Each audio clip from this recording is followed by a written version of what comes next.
Craig, thanks for joining me. Here we are on the road in pink and yellow lobby in Vienna, of all places. And I just wanted to ask you really a little bit about your story. For me, knowing the trajectory of your life and the choices you made and the person you are and the values that you live by, I just thought it was a story really worth telling and trying to get out and about to people in this unsuccessful podcast. So people might recognize your voice, your dulcet baritone tones. Where might they recognize your voice from? And tell us a little bit about the years of being recognized. Yeah. Thank you. Unsuccessful with Pete Portal. Yeah. I love it. So it's good to be with you, Bo. So I retired from a 30-year career in radio in 2016. So 25 of those years were in music rock, top 40, and then eventually contemporary Christian radio. And throughout the 30-year journey of radio, I just kept succeeding, as we might say. And you know, success is all relative, of course, but in my line of work, which was radio, I definitely was on this trajectory. I kept getting hired to morning shows, which is the show you want to do. That's the anchor of the network. And just kept getting recognized and then hired, and then you would make more money. And then you succeed more, and you get more noticed, and on it goes. And then eventually ended up at the national level in the States on a network called K-Love, which I love dearly. Many of the people there are friends of mine still to this day. And that was a level of success, so to speak, that I've never experienced before. Financially, regarding recognition, we had millions of listeners a week. I mean, right now, I think they have about 20 million weekly listeners. And this network is all across the States. And so to reach that level was wild. And then to experience a relative form of fame, you know, autograph lines, hosting cruises on stage at Madison Square Garden, hanging out with Carrie Job, Chris Tomlin, Toby Mac, David Crowder, and on and on. And you would say, and people definitely thought, and at times I would think, wow, I made it, right? You made it. And in one sense, at least in the States, K-Love is the pinnacle of contemporary Christian music. You don't go any higher. That's it. Some could disagree with me, but when you look at the national level, the reach they have, it would make sense that there's no other place to go if you're after that. And experienced that for 4 years, Pete, and then in 2016, long story short, felt God say, hey, we're done. I want you to drop it all, literally leave it all, and join your wife in the missionary work that she was doing in tandem with 24/7 prayer. And eventually that's how I met you, and here we are today. So that's a very brief synopsis. Yeah, a little snippet. And we'll circle back to how you made some of those decisions. But could you tell us a little bit more about what life looks like for you now then? So before you were speaking to millions of people, literally the morning show, you know, it's famous for a reason. You know, that's what you want to be on.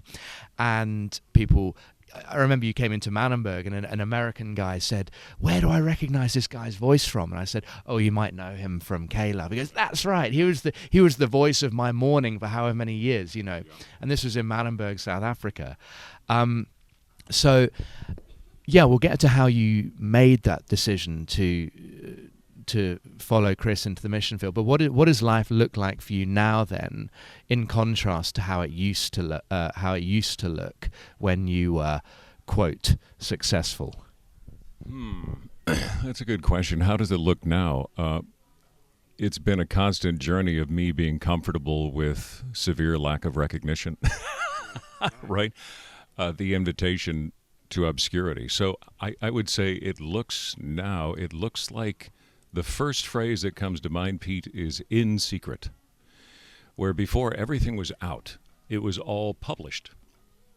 It was all promoted. My whole life was about broadcasting. Every moment was about being seen, being heard, making sure I'm seen and heard for the sake of the network, for the sake of the show. Every moment we were experiencing in life, I was always thinking about the show, always thinking about, that could be great show material, that could be great show prep. Oh, I have to remember that.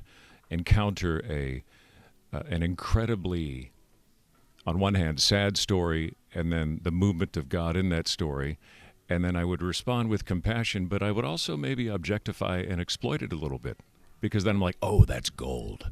I mean, sorry for your pain. I'm sorry you lost everything, but man, this is going to rock the airwaves. I can't wait.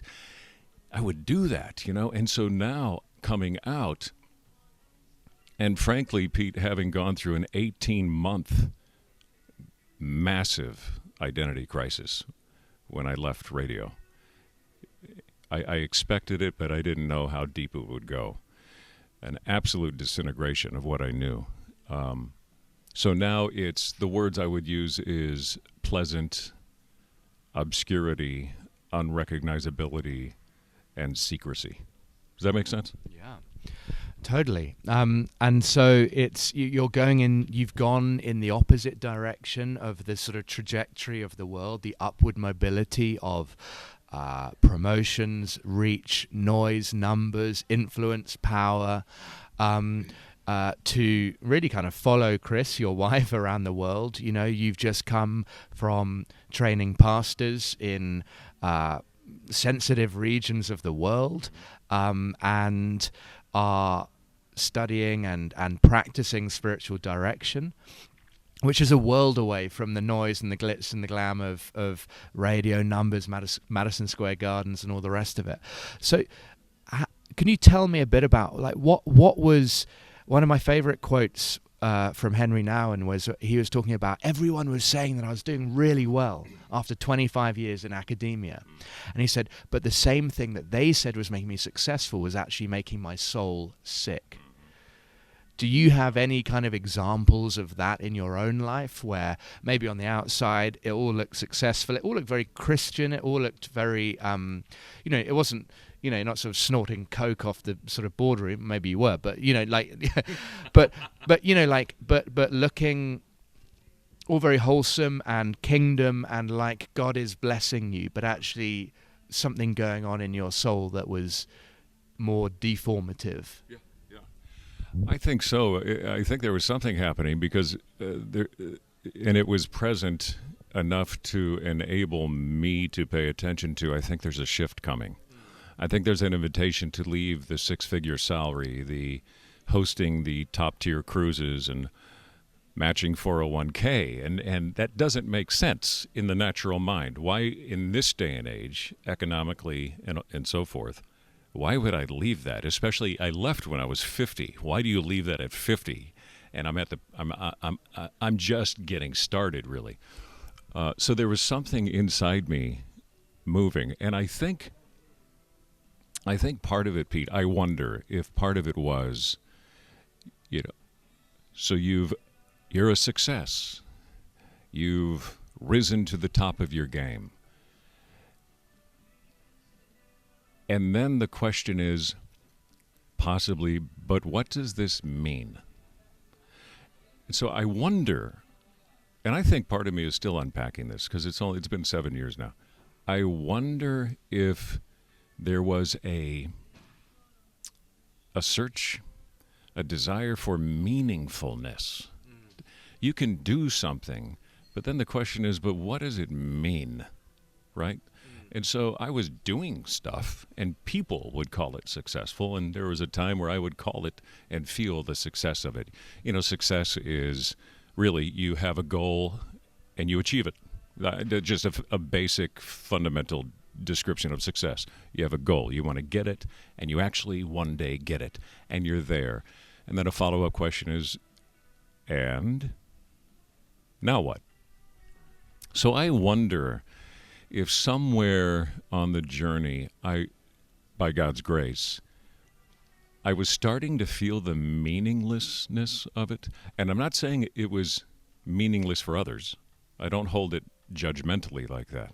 Just with me and what God was doing in me, through me, how he designed me, all of a sudden, I guess, just to simplify it, Peter was like, wait a minute. It's almost like I was waking up to something. I'm like, what does this mean?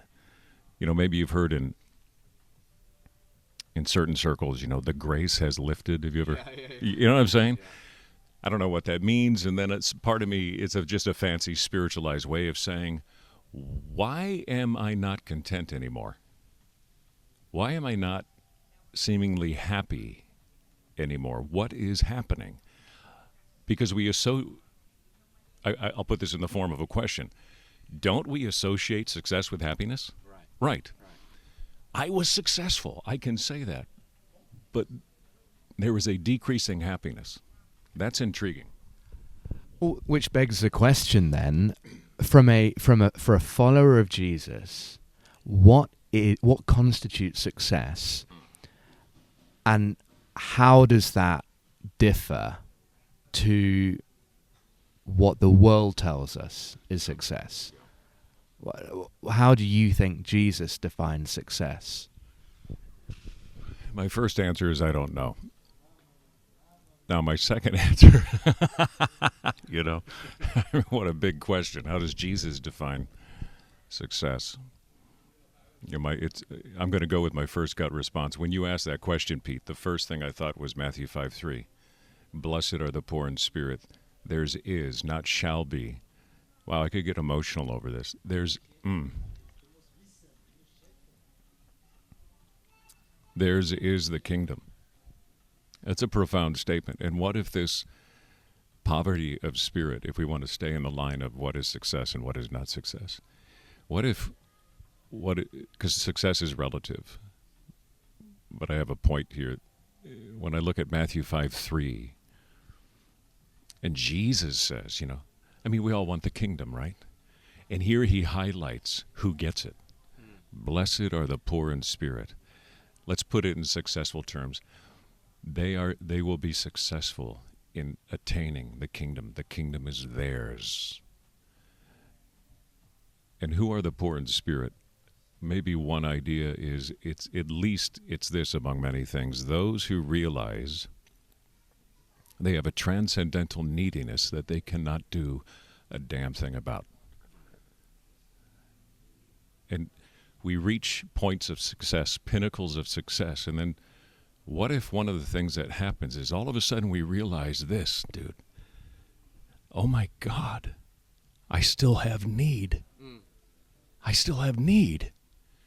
And we realize the success cannot touch the need. Gosh, it just blows my mind. Yeah, it's stunning to me. And then if that's the case, then I wonder if we transition, Pete, from success, which is relative, to meaningfulness. Right. Now it's like, wait a minute, I think Jesus has come to bring meaning to people. As Carl Jung, the psychiatrist, psychoanalyst, said, the purpose of human existence is to kindle a light of meaning into the darkness of mere being. Wow. That's what I want, and I think that's what Jesus does. If that's the case, then success is something else. Because then you can have a poor man and a rich man both share in a sense of meaning, yet on the world's idea of success, they are at polar opposite places.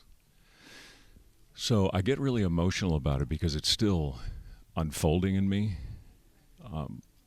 But the meaning, I'll wrap it up with this, or this answer to your question. Success doesn't remain. What if success doesn't fully remain, but meaning does? And I want what remains. And I think Jesus shows us what remains. There we go. I'm glad. Well, firstly, it would fully have merited a mic drop, but I'm glad he didn't drop my new mic.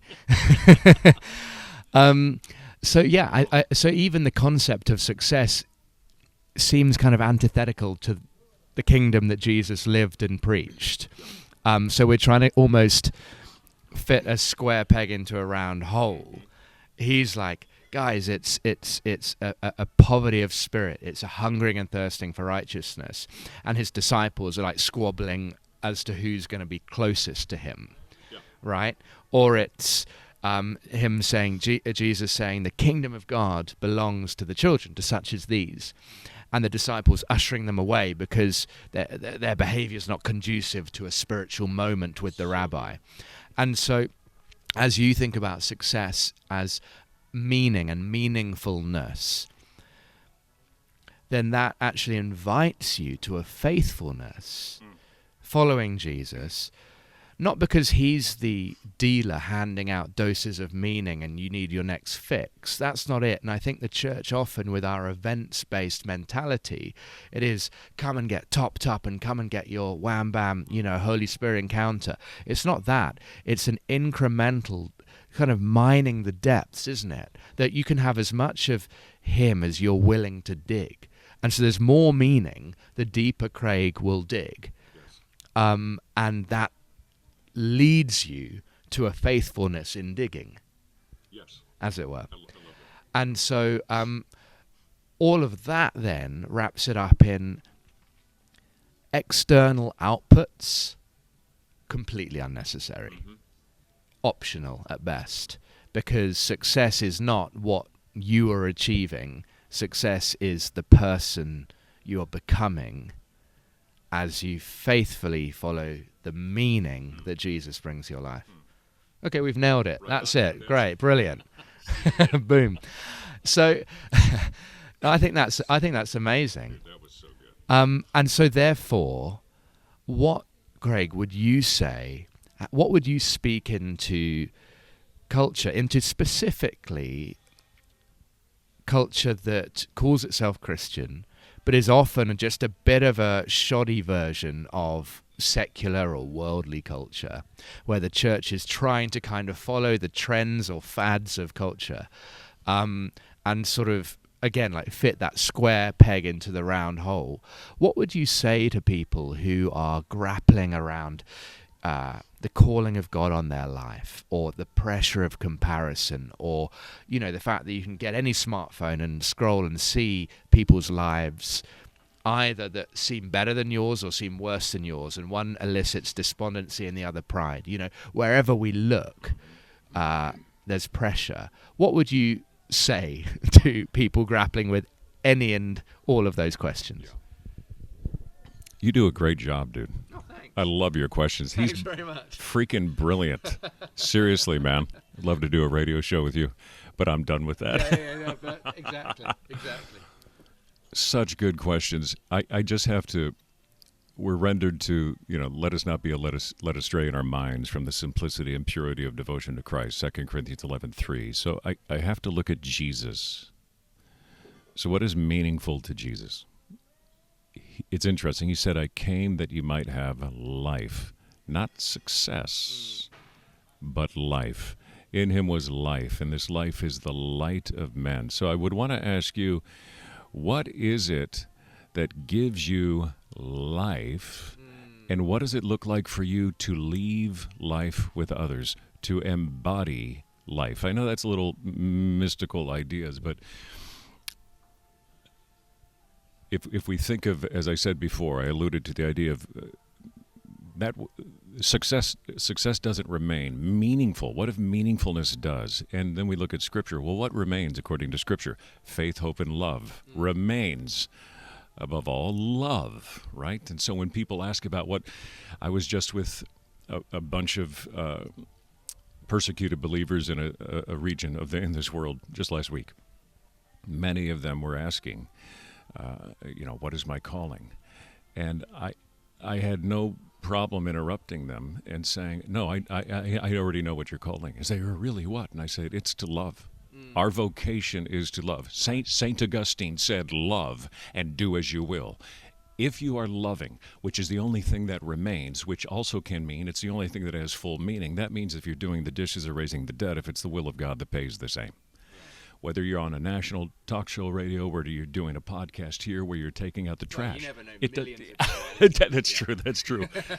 So all of a sudden, now it's very spacious, right? And I know it almost, it sounds trite. I get that, okay, yeah, love, I get it. But listen, look over 1 Corinthians 13.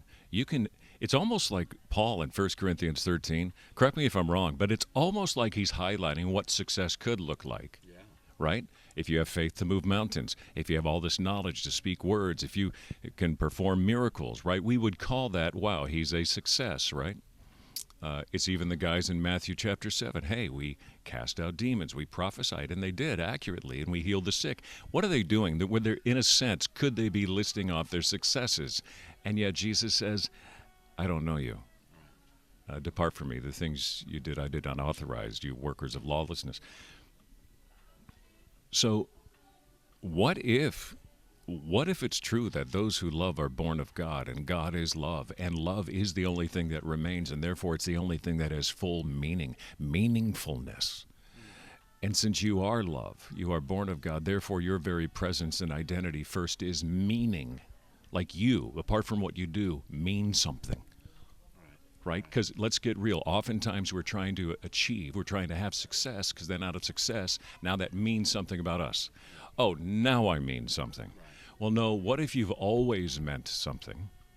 You will never stop meaning something in the eyes of God. And now the invitation is, what would kindness look like in this moment? Just a thought. And so what it's like the world, and maybe not even the world, maybe our inner voice is trying to get us to kind of justify our existence through successful endeavors.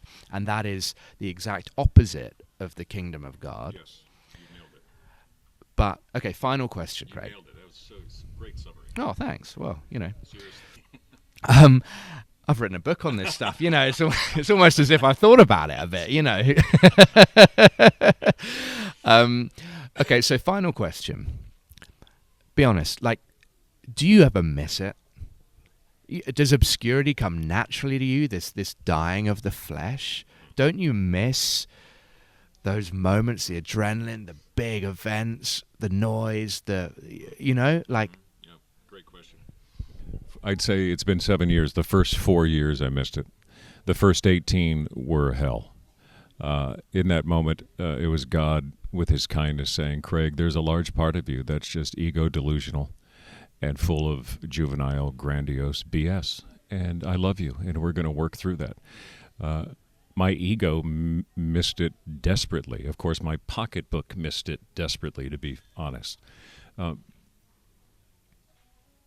God is kind and patient with that. And it was a necessary deconstruction, a necessary death to self, I realized in that moment. And it didn't mean what I was doing before was bad. We hold it non-judgmentally. I think if anything, it was just, God, what if it was God answering the prayer of my heart? God, I just want meaning. I just want to, how many times do we ponder in certain forms of fashion? What does life mean? Why am I here? All of that stuff. St. Francis would always pray, St. Francis of Assisi, God, who am I and who are you? And so what if God shows up disguised as your life? And now he looks like this. You're off radio and you're thrown into this. And you get to experience a new kind of dying to self. The ego, you get to do shadow work, as it's called. And now you get to deal with what you thought was real, not necessarily bad. There's important ego parts of us that are necessary, ego development. But then all of a sudden, God knows what you want, and he'll give you the desires of your heart. And if you want meaning in life, he's going to meet you there. And maybe what if one of the things he'll do then is slowly remove those things that you think are giving you meaning, quote-unquote success, you're attaching identity to, and then he starts to pull them away. And then all of a sudden you discover these emotional programs for happiness, according to the late Thomas Keating. And you start to pay attention, and you start to realize these attachments and these aversions, right? Now you start to, what I was seeing is this overestimation of things that I thought would bring me happiness, and an overestimation of things I thought would bring me pain. And he just starts hammering away. And then you start to learn more of what is meaningful through the process of negation. Oh, now I know this is not meaningful, and this isn't meaningful, right? It's the whole Michelangelo whacking away. And so the first 4 years, I totally missed it. I was scrambling. I didn't know who I was. I thought I made a big mistake, but we stayed with it because deep down inside, I and my wife believed, no, this is where God has called us. This is the next phase of life. And so after 4 years, then there started to become a settling, and I realized, I don't have to be recognized anymore. Like, oh, wow, I don't have to have the great saying. I don't have to be the witty one.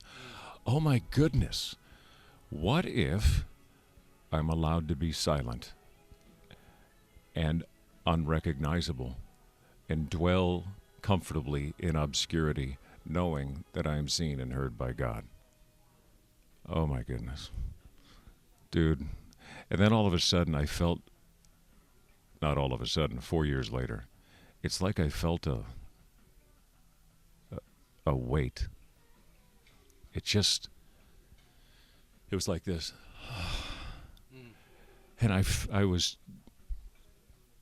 set free, I was delivered, I matured, I let go of my attachment and aversions to what I thought would create success and the meaning behind it. And all of a sudden I realized,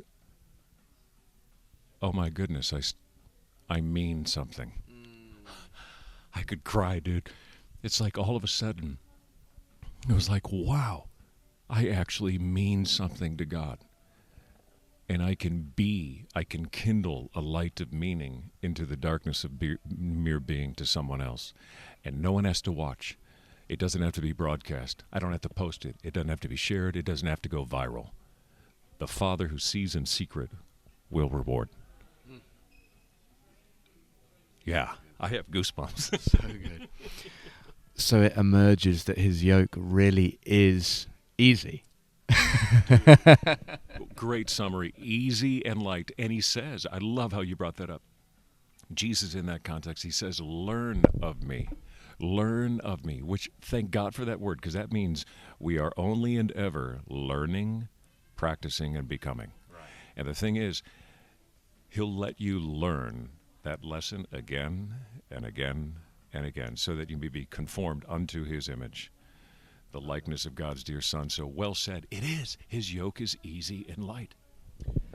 And so if you're watching this and you're someone, and honestly, I kind of think everyone is, and to some extent, struggling with what have I got to show for my life, or what does a success even look like, then may you know that the pressure is off. His yoke's easy, his burden's light.